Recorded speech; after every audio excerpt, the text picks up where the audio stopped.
स्वातंत्र्य दिनाच्या पूर्वसंध्येला अकोला जिल्हाधिकारी कार्यालयासह तालुक्यातील इतर शासकीय कार्यालय विद्युत रोषणाईंनी उजळल्याचं पाहायला मिळत आहे।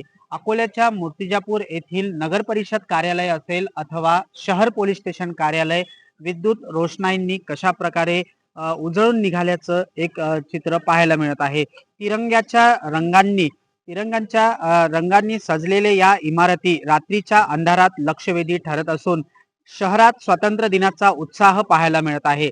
देशाचा 80वा स्वातंत्र्य दिन अवघ्या काही तासांवर येऊन ठेपला आहे। या पार्श्वभूमीवर मूर्तिजापूर शहरातील विविध शासकीय कार्यालय आकर्षक विद्युत रोषणाईंनी सजल्याचं चित्र पाहायला मिळत आहे। तिरंग्यांच्या रंगांनी नटलेली शासकीय इमारत रात्रीच्या वेळी उजळून निघून असून या विद्युत सजावटीमुळे कार्यालयाचं संपूर्ण अधिकच एक रूप खुलून असल्याचं एक चित्र पाहायला मिळत आहे। आम्ही आहेत आज अकोल्याच्या मूर्तिजापूर शहर पोलीस स्टेशन प्रिमायसेस मध्ये दाखवू शकतो मी कशा प्रकारे ही जे पोलीस स्टेशनचं कार्यालय आहे हे संपूर्णरित्या विद्युत रोषणाईंनी जे आहे दिसत आहे। तिरंग्यामध्ये ही जे पोलीस स्टेशनची इमारत आहे ही इमारत संपूर्णरित्या नटल्याचं पाहायला मिळत आहे।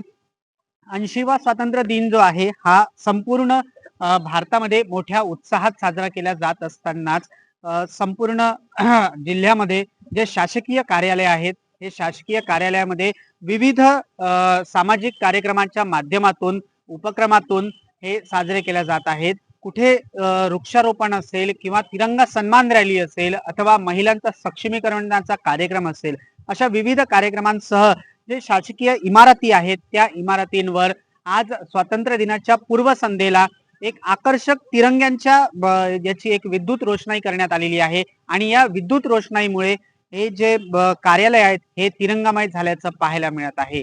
उद्या 80वा स्वातंत्र्य दिन हा मोठ्या उत्साहात ठिकठिकाणी साजरा केला जात असताना कुठल्याही प्रकारचे शहरामध्ये असेल किंवा जिल्ह्यामध्ये निश्चित प्रकार घडू नये याकरिता पोलीस प्रशासन सुद्धा सज्ज झाल्याचं पाहायला मिळत आहे।